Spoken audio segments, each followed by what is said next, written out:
Thank you, Chair. Honorable Minister, as a retired general, former minister, and for your sacrifice in the struggle, I want to say thank you for your service. Thanks. And for your sacrifice. Thanks. I have no bias. I will ask you questions based on your submitted evidence and also the testimonies that we've heard thus far. General, when I questioned Minister Mkunu, I used Socratic irony to test the truth in his testimony, whether he actually applied his mind before he made the decision to disband the PKTT. After putting the facts of his evidence to him that shows all the reasons that could possibly support the conclusion in his letter that the PKTT no longer added value to the police service in South Africa as a whole, he defended the PKTT on every single fact I put to him. This now showed that based on his testimony, it is not the work study or the budgetary issues that actually caused him to conclude that the PKTT must be disbanded immediately. So the question is, what truly motivated him? What's left is the allegation of General Mkhwanazi that the reason is because the minister is protecting drug cartels. Well, thus far, there has not been substantial evidence provided to prove that allegation, especially since the main witness, General Mkhwanazi, testified that he can't say that the decision is unlawful. He can't say that for a fact. He also testified that he can't say that Minister Mkunu and General Sibiya is actually corrupt.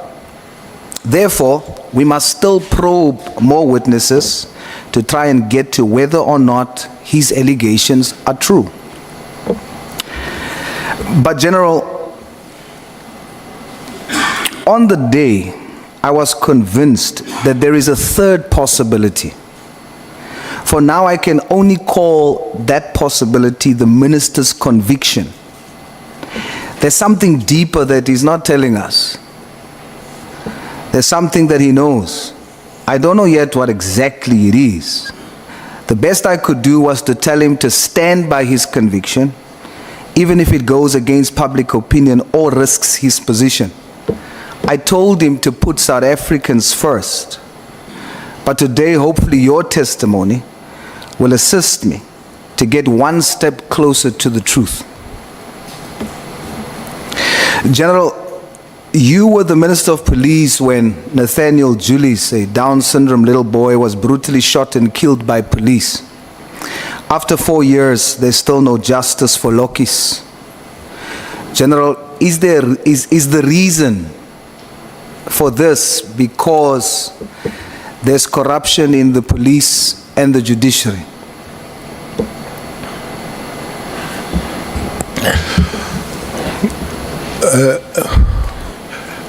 Chairperson, good morning, Honorable Member. Chairperson, I was asked if Mkhwanazi is the first one who made the allegations against the system, not just the police. And I said he was not the first one.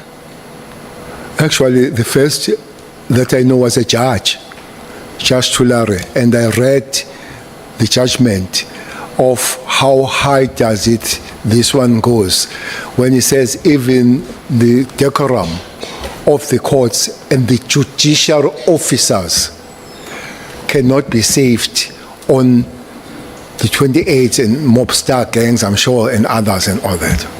So it does look like, okay, and the latest discussion, I'm sure you have seen it, of the judge and the bribe of the Mulife bail. So these things are there, people talk about them.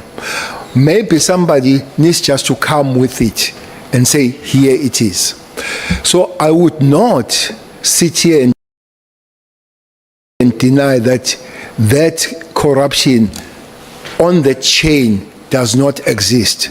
But I would not come to you and say, here it is, as a system. But I would come and say there are individuals. For instance, there are police officers that are in prison. There are prosecutors that are in prison. So there are individuals, but is it the system itself, or the individuals that are running? So that's what we need. That's what we need to make. But specifically, the young man that was shot and the police claimed that it was an accident. I guess I need to be helped. The matter is in court. I need to be helped on that one. Yes, General. The initial judge fell ill, and then the whole case had to fell ill and passed away, and then the whole case had to be started over. And the last time it was heard of about the matter was late 2024. And so now it is still continuing, but there's not real solid feedback on the matter. But it is still in court, but there's no real feedback as to how far it is. Okay, well, I wouldn't know, except that the community of elders did raise the issue about the police in that particular area, the station commander, and that community has been at that station many a times knocking and saying, take this police away, take the commissioner away of the fundamental thing here. No matter what about you, once the community loses the trust on you, you become almost useless. And whether you are corrupt or not, but when the community says you can't be part of us, and that's a problem. But the police themselves will argue to say, look, we have done our work, and it is on the second segment of the system, which are the courts now. That's why I did, and I want to do again, to say this kind of probe must help us to look at the chain, honorable member, rather than looking. And up to this point, I'm still worried that the concentration is on the first segment, which is the police, and other people are having it nice to do whatever they want to do when they're not looked at. But I don't think we're there where the communities of South Africa are really singing hallelujah about the system as a whole. Much work will have to be done. How much and how long, I don't have an answer.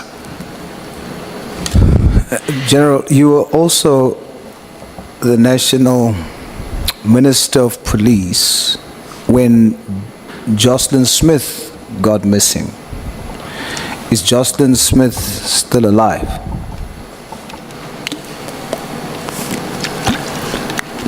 The last question is Jocelyn Smith still alive?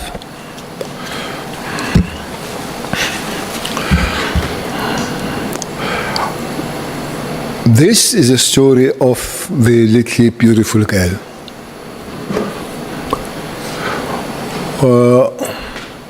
The story comes and one goes to that place. Is it somewhere in West Coast? What is that place? Saldanha. One goes there to cry with the parents and find out what is it. And then national commissioner, provincial commissioner, we go to see the protected parent, because the community has an issue with the parent, with mother from the very word go. From the very word go. You know, most of the time these communities can lie. Yes, they do sometimes do wrong things as a mob. We go to see this. We go to see this mother, who is in the protection of the police. The first thing she asks is if the boyfriend is safe. Okay. You know, you've lost a child, but the first question you ask is that one. The second request you make is that if the boyfriend can come and join you so that you can be safe. Not absolutely nothing about the child. Nothing. And then when you ask, this boyfriend is not the father of the child. And then you say, there is something wrong. I said, National Commissioner, what kind of a mother that will lose a 6-year-old and ask about the boyfriend first? I said, in a very light way, we'll have to find the story. What is it here? When we went to see the father, after that we went to see the father now.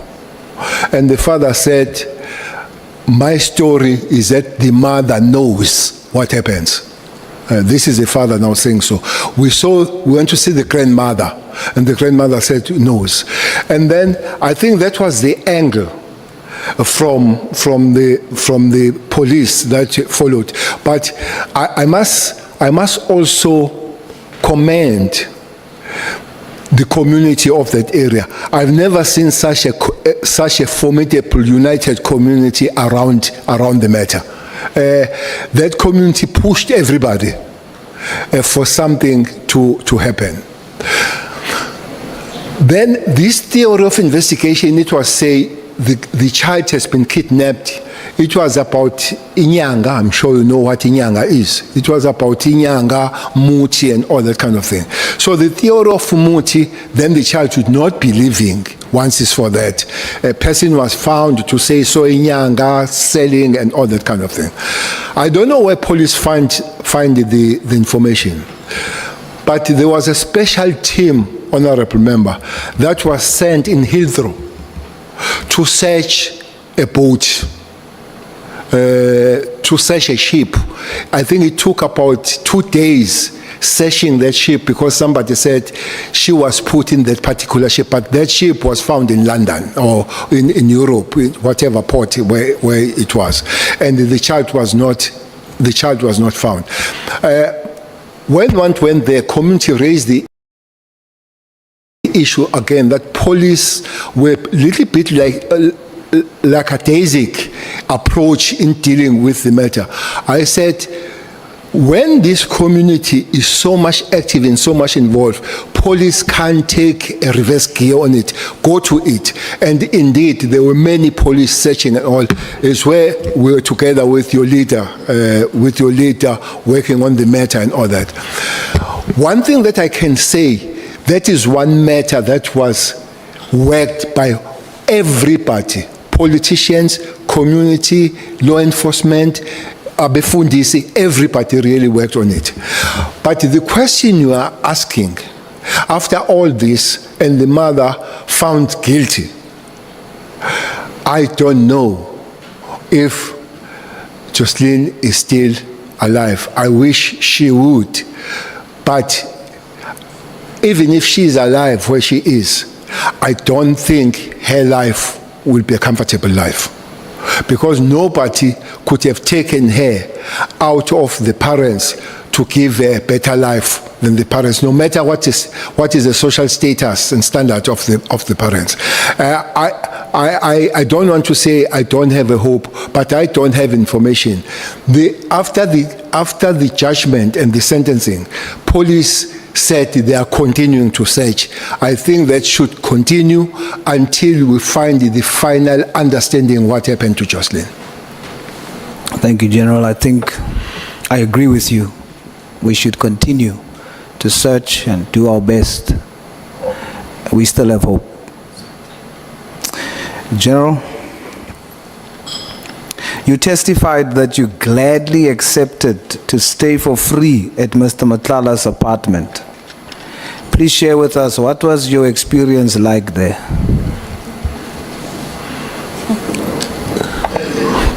The experience of staying there, well, it was like staying in other hotel room.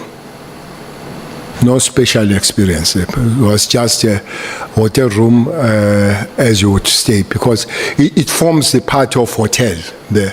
So if it's not there, it's hired out as a room of the hotel. So it's just like sleeping in the hotel, like where I slept last night in the hotel. So, General, that experience, you had it for free. Hotel? That experience, that's just like a normal hotel, you had it for free, no cent from you. Yes, I did not pay. Now, General, I put it to you that you did not have that experience for free. I put it to you that you did not have that experience for free. Someone paid for it. Well, not that one I know. I'll tell you who paid for it, General. Okay. Her name is Babita Diakoran. Okay. She paid for your free stay with her life. Okay. In your testimony, you say you know Mr. Matlala very well. When the evidence leader asked you, do you know Mr. Matlala? Your first response was, very well. Twice. What do you mean by that? Well, I would have known him almost 3 months, and I would have spoken to him. That would be the kind of knowing the man that you have seen, you have spoken to. But does that qualify as very well? Well, it could not qualify very well. Maybe in the reflection, very well would have been an overarching kind of a term. So you withdraw very well? Very well would not stay. If I need to withdraw very well, definitely I'll take very well out. Okay, General. You testified that you never, not once, sent text messages on WhatsApp to anyone. Is that true? I stand by that. Stand by that. Are you 100% sure, Honorable Minister? I stand by that.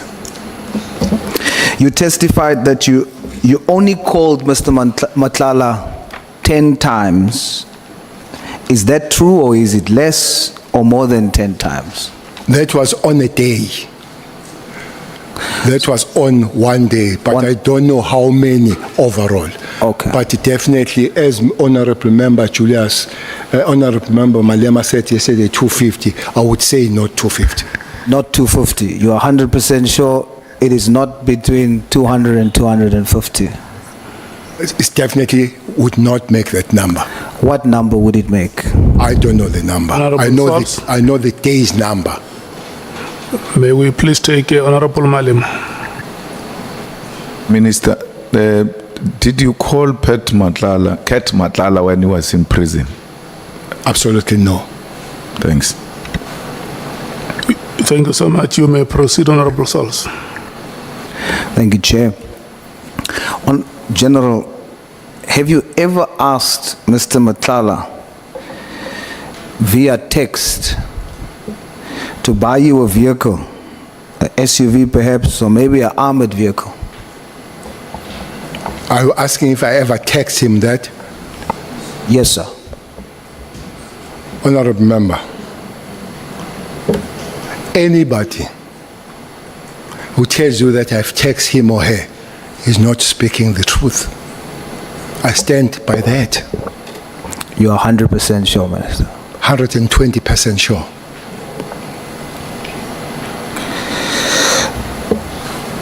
General, who introduced you to Mr. Matlala? It's Mabonga. Bongani. Sorry, Minister. It's Bongani. And how do you know Bongani? I know Bongani because he's a son of Spotla, who was a taxi operator at Nongoma. Was it the first time you met him, Matala or Bongani? Bongane? No, not Bongani, which was not the first time I met him. So let's use the words you withdraw just to try and gauge how you knew him. Do you know Mabonga very well? Bongani, I was not meeting him for the first time. I know his father very well rather than I know Bongani as a son, but I know him as a son of Sputla. Do you know the level of knowing him? Do you know that he is or was a notorious shooter? He shot people. Did you know that? I know that he was once arrested for violent conduct, and I knew that he had a security company. But did you know But that? I didn't know that was notorious of shooting people. Do you know about the incident at Temple nightclub in Sandton where he just shot in the club? Did you know No. about that? The incident of shooting I know is when he was shot in a restaurant in Sandton. I don't know the incident where he was where himself shot, but I later did hear that was a shooting in a club, but I heard that after he has been killed himself. He has been cleared. He has been killed, yes. There was video footage of him doing so, and he did so in January 2024, and you were still the Minister of Police at the time, Minister. And so because it went viral, it was everywhere, I'm sure that somehow you would have been informed about that, because it happened whilst you were the Minister of Police. Well, absolutely. I have not seen that video, and I know the incidents after himself has been killed. So knowing all of this, Honorable Sauls. Yes, sir. May we please take Honorable Breitenbach. Thanks, Chair. I'm sorry to interrupt Honourable Sauls, but I think there's a fundamental misunderstanding between Mr. Cele and Mr. Sauls. Mr. Sauls is hearing cleared, and Mr. Cele is saying killed. So there's a problem, I think, just to clear that out.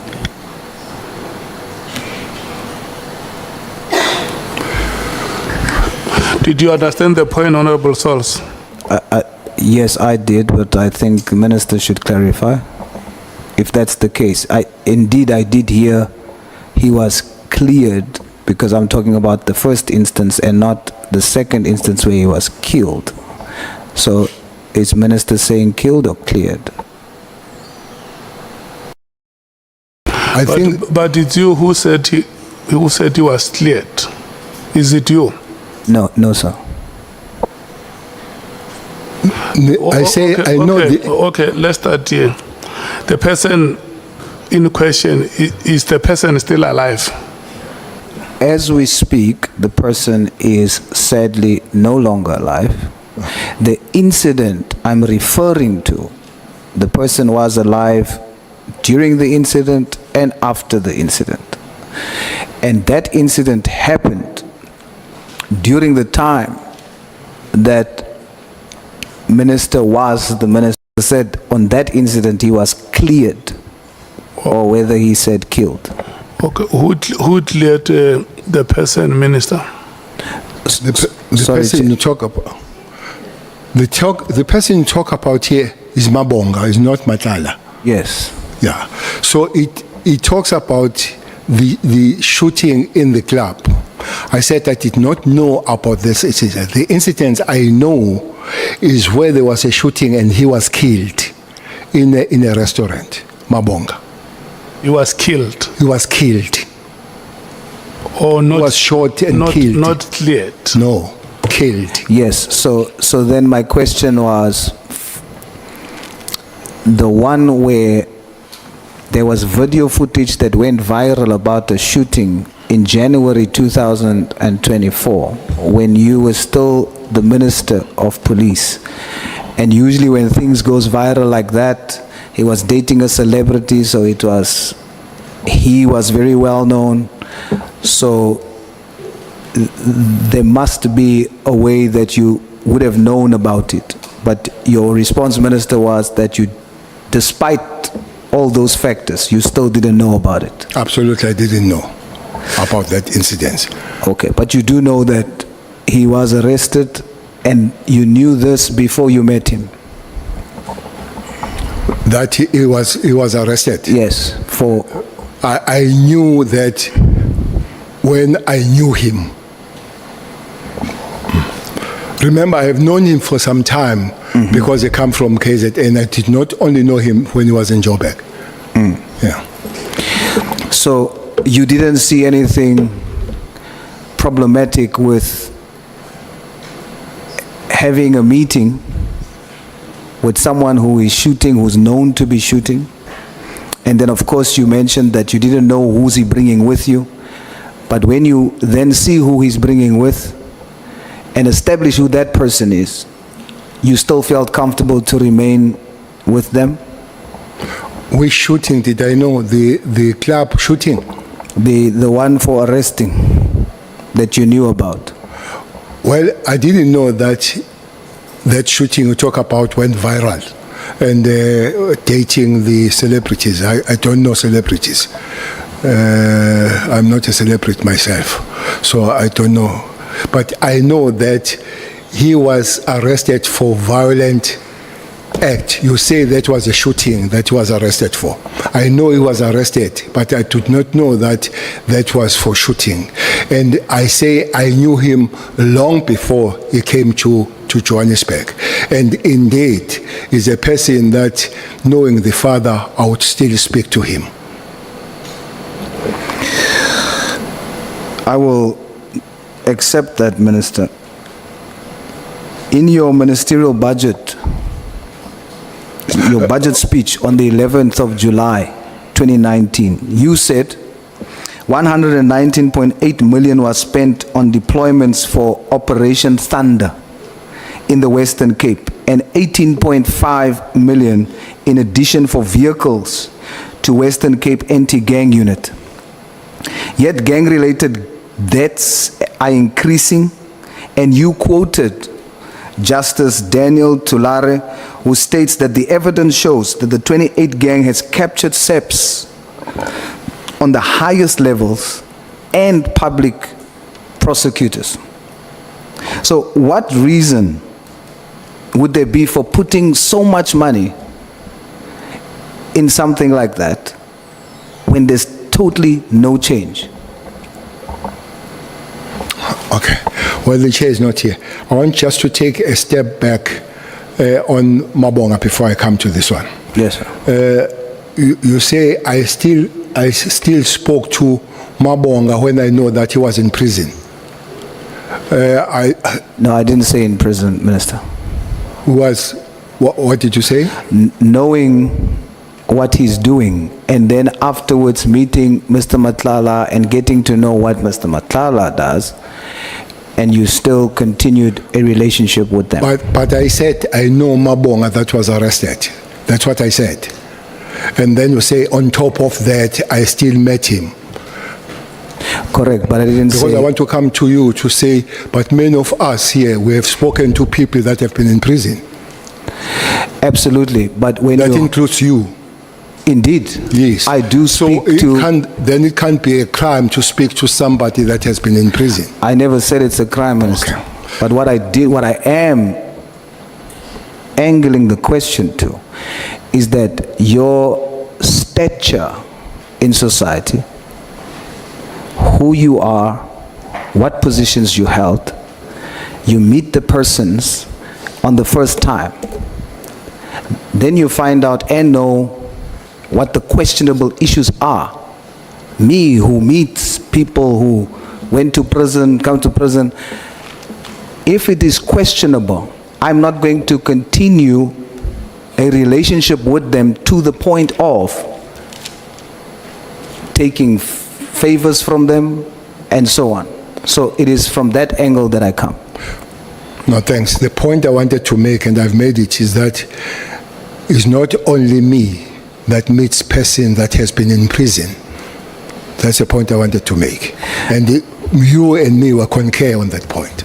So let's come to the question. No, Minister, we can't move from that point. We must be very clear that the issue is not meeting with people who's in prison.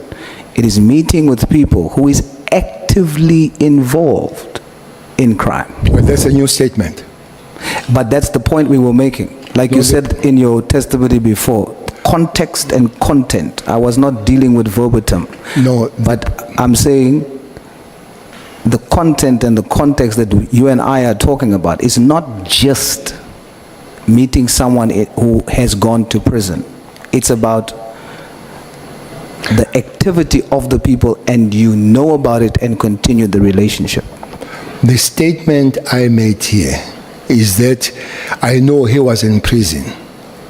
And the question is that you still meet that person. I say many of us here, we have met people that have been in prison. Okay, you still continue to have a relationship with the said persons. Well, it's no more now. Matlala is still. Matlala was not in prison. I don't know Matlala in prison. You are talking about Mabonga. Why do you mix them? No, as you continue, you say you then get to discover more about Mr. Matlala. And if Mabonga was still alive, you would still have had the relationship with him. Who are we talking about? Both. Oh, And we have been speaking about both. no. We have spoken about Matlala. So of late, we have been speaking about Mabonga. All the explanation of him killed, shooting and all, it has been Mabonga. So if he's still, your last question, if he's still alive, I would be still speaking to him. I don't know. Can you remember me asking you, how did you meet Mr. Matlala? Yes. So we were speaking about Mr. Matlala right from the start, and then the connection, which is Mr. Mabonga. No. It was separated. We did finish about Mr. Matlala, and then we came to Mabonga. But we spoke about both. Well, so you say. That's fine. Minister, Can I go back to the question you asked of the... please.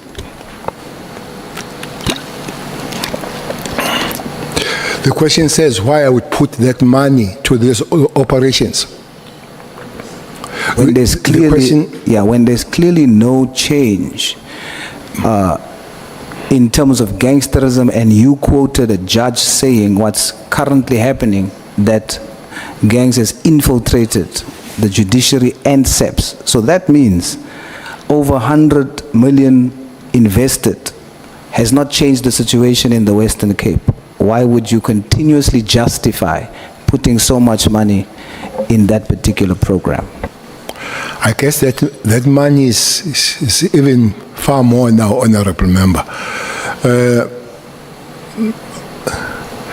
I don't know if that question says, and it means, don't put money at all there and let them kill one another. Because the question said, why do you continue to put the money? Honorable Member, there is no way that we can continue to put the money and have an effort to stop that thing. I just imagine when the minister or the national commissioner goes to the community and said, look, I've put 100 million here. You continue to kill one another. I'm taking away, I'm putting no million, kill yourself. It can't happen. We keep putting the efforts on the matter and finding the ways they can work, including putting the resources in that particular thing. And I don't think the day will come when we say because there is crime, people kill one another, we stop having an effort of stopping that. I am definitely not suggesting not putting money in to stop people from dying. I am saying when you assess that where you've put so much money is not assisting, the situation is just getting worse, consider taking that same money and putting it into something that will actually stop the killings across the country. Let me make an example. If you would take over 130 million, Minister, you testified that to train, fully train one member in the special task force will cost an estimated 1.1 million. Now, if you take that 130 million and put it into training, specialized training, you could train 115 members will come out in a year, specialized training. If you do the same with the budget asked for the PKTT, invest it in that, we end up with 250 specially trained members in SEPs nationally. Now, if you sent 250 specially trained to deal with these gangs, would you not think that there's perhaps a possibility that we can deal with it? That's the angle I'm coming from. I love your Bravo theory on this matter, but it can't work. It can't work. You must remember that not once we have sent soldiers in Western Cape Flats. Soldiers, not police. They were requested, we sent them for some time. Come the COVID, we sent them. They did not stop the killings. And honorable member, I don't know if somebody has given you what is a special task force member. But I call them human machines. They are never issued with rubber bullets. They are never issued with rubber bullets because it's not their job to deal with the public at that level. They don't just go there to deal with the complaining people, including the kids on the streets and all that. It has been done in the Western Cape. You know, one thing that we'll have to do in the Western Cape, again, is this book. She knows very well next to you. If you come to Western Cape, honorable member, we've got two wells. Two wells. All my life as a national commissioner and the minister, I've never picked up a dead body in Constantia. I never pick up the dead body in what is that? Bay? Camps Bay. Minister, respectfully, just very quickly, I have about 15 minutes left, Nacha. I just want to check. Sorry, Minister. Okay. So, Minister, because I have 20 minutes, respectfully, if we can keep the responses concise, okay, I'll appreciate that. But I would love to simply say... No, by all means, I'm just saying let both of us work together. Simply say, this book also speaks about the environmental design. I'm sure you have been in the Cape Flats. I'm sure you have been in Khayelitsha. That place does not accommodate a respect of a human being. When to be in Western Cape, some areas when you go to Delft, when you go to the place called COVID-19, I'm sure you have been at the place called COVID-19. So those things will have to be fixed so that people, they live as people and they feel as people. It's the only city where the toilets were made the handbags. Here. They were given potty the handbags that you carry the toilet as you go and release yourself. So the kind of the life of blacks and coloreds in Western Cape is completely different from you and me, we experience when you go to Constantia as we go to Camps Bay. And that's why maybe don't pick up the dead bodies there, because their life is the life of human being rather than going to Hanover Park or Delft. Minister, yesterday you testified and you said when you were talking about losing 56 members to the taxi industry, you said, I spoke to Ntlantla earlier. Did you mean you spoke to General Mkhwanazi earlier yesterday, or did you mean earlier some other day? Earlier leading to the understanding of losing of the members of Special Task Force. So it was a previous day? 3 years. No, previous. When was it? Did you say 3 years? Previous. Yes, previous. I think this thing of talking about bringing them back home is a thing within a year back. In a year back. Okay. You testified that you are scared, that thing scared you when you saw 23 special operatives that Matlala has hired, and you saw 56, or you heard about 56 that we've lost to. You said that thing scared you. Now, if a former national minister, a national commissioner, and minister of police is scared, we need to know why, because that must be very important. So just concisely, why did it scare you, Minister?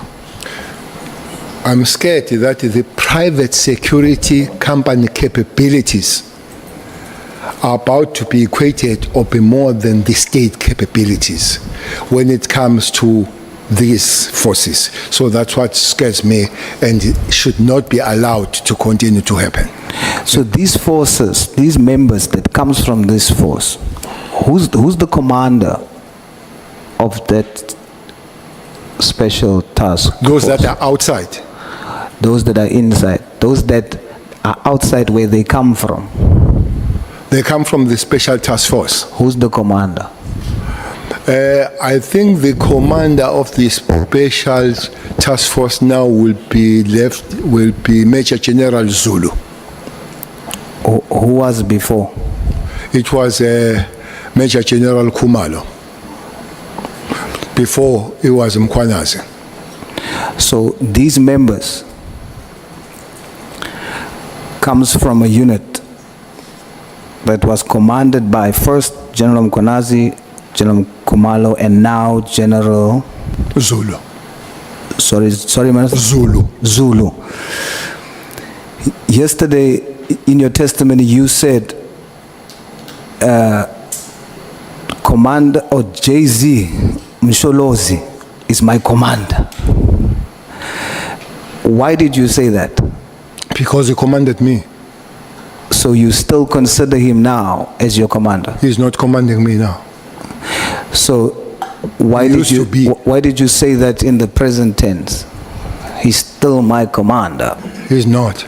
He used to be my commander. I'm not an English speaker, maybe I made the English problem, but he used to command me, but he doesn't command me now. okay. Is that a military stance? And that's not what I heard yesterday, so I wanted to know, would other members, these members who goes to the taxi, would they still consider these three commanders as their commanders, even though they're not part of the SEPS unit anymore? Well, you can't consider a person who does not command you to be your commander. You're only my commander when you command me, and then you are my previous commander. All right, so you say that you would support, or you support the inquest into Mr. Muzitembe's daughter's death. Why do you do so, Minister? No, I didn't say I support the inquest. What did you say, Minister?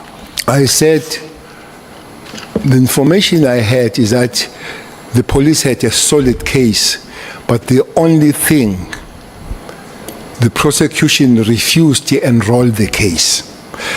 And I said, I even went to the president and I said to the president, President, your Minister of Police might do something funny to go and support the private prosecution, because the prosecutor refuses, but also refuses to give certificates so that private prosecution had happened.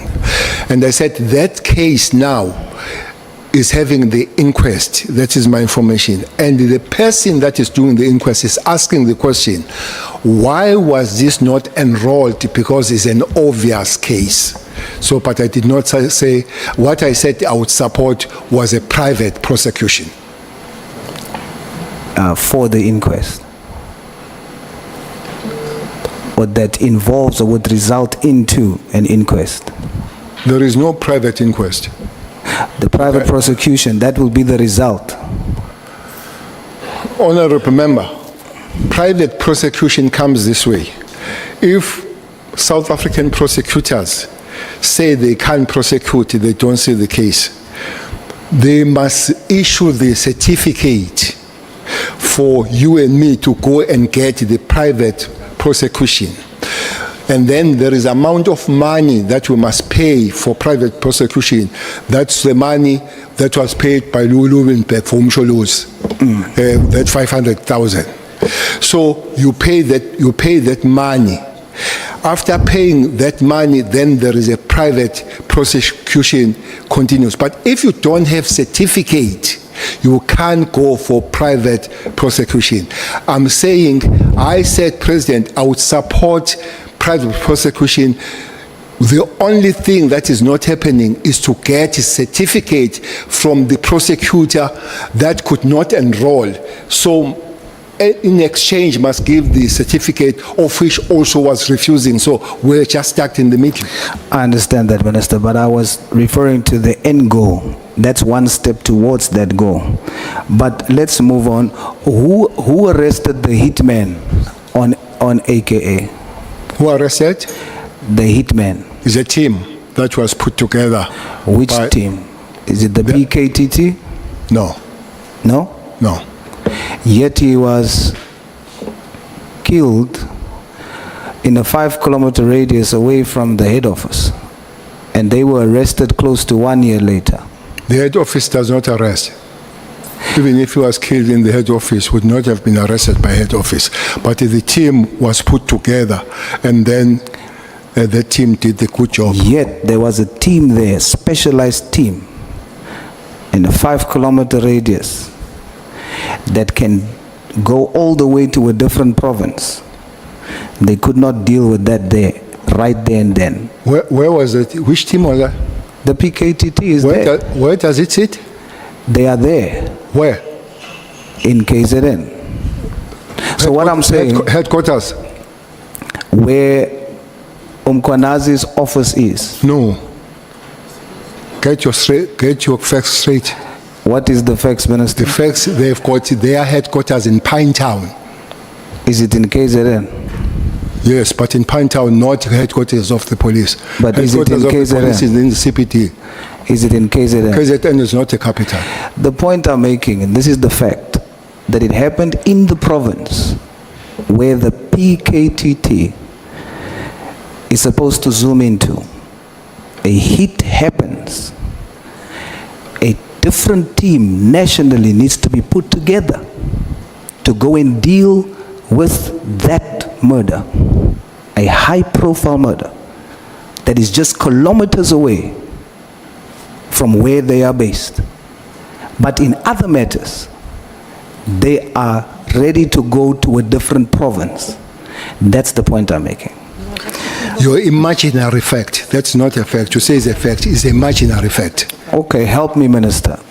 Let's test if I'm It's an imagining. imaginary fact. You started by saying there were 5 kilometers in the head office. You should have asked the question where they're based. They are not based 5 kilometers. They are not in the head office where Vermas, where the head office of the Are South they African based in police. KZN? KZN is not a headquarters, it's a province. Yes, I know. And that's where the PKT focuses. I'm asked, where did the murder happen? In KZN. Chairperson, can I get healthy questions? Honorable Sauls, let me take Honorable Nomval. Yeah, no, my apologies, Honorable Source, for interrupting. Honorable Minister, no, for my understanding and for my records as well, what was the competency of the PKTT in this sense? Was it only designed to deal with political killings which are only related to political killings? I know that at some point they were requested to go and intervene in Forterre, but what was the actual competency? Were they only dealing with political killings or with any other murder which occurred in the province? That is my follow-up question. Thank you. Was designed, Honorable Chair, to deal with political killings. But in their work, Honorable Member, pursuing the political killing, they will be led, let me put it this way, they find that I've shot and killed the councillor, but I've killed a taxi person the other day. They would not let me go to say, now we're stopping to arrest you because you have also killed. But their focus of work and their mandate was to deal with the political killing. And then other kind of killings would have the work of the South African police. Sometimes other kind of killings, they would be specialized, like the AK one was specialized. There was a special team that was put for that. Are you done? Yeah, I'm okay, Chair. You can move on. That is my understanding. Is it correct, General, that the acronym PKTT stands for Political Killing Task Team? Yes. Okay. Chair, if the question that you just asked is to insinuate that the matter we're talking about doesn't fall under political killings, then we then need to ask of the other matters. But the point here is, the General says, Pinetown, I'm dealing with KZN.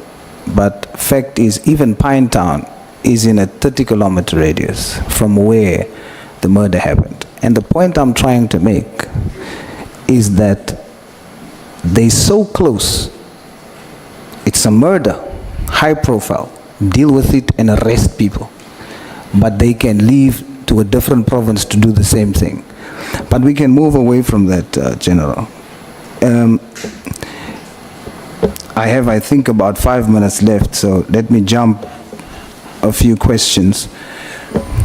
The members of the Special Task Force, you mentioned that taxi bosses would have employed them. Are you able to tell us which taxi bosses? No, I don't know which taxi bosses. I know that it's taxi industry that employs them.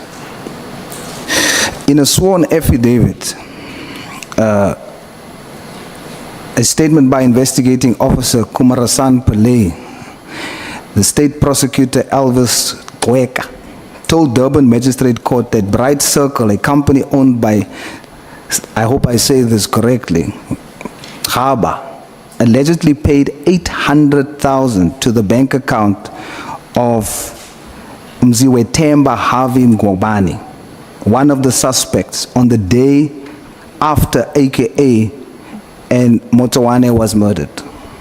Do you know about this? Yes, I've heard that. So there's a connection between this big taxi owner and the murder of AKA. Did they say the taxi industry or a particular name? I also didn't say taxi industry. What did you say? Repeat that. Mr. Khwaba. Mr. Kaba. Msizenbo. They must help you. Chair must pause for the rehearsal. Kaba. Is it Kaba or Kaba? No. You know, when we welcomed you here yesterday, you remember I gave an apology on behalf of my members that if you come across one addressing you as Cele, you must just accept because it may take us time if we try to click the tongues. What you the pronunciation you have made, Honorable Sauls, is the best you can try. Let's proceed. So, the person that then finally, the team that was put together, and you were there, Honorable Minister, who was the commissioner or the deputy commissioner in charge of putting that team together to make that arrest? The team was made by provincial commissioner. It was not a national team, you said national. As young Soyal. Young Soyal. The team that arrested AKA was a provincial team put by the provincial commissioner. Okay. The Special Task Force of 59, the Special Forces of 23, I'm told in military terms, and you can help me there, Minister, is like a platoon. We've already heard by your testimony that these private security, they have helicopters, they've got armored cars, they've got bulletproof, they got weapons. I'm going to ask you a very honest question, Minister.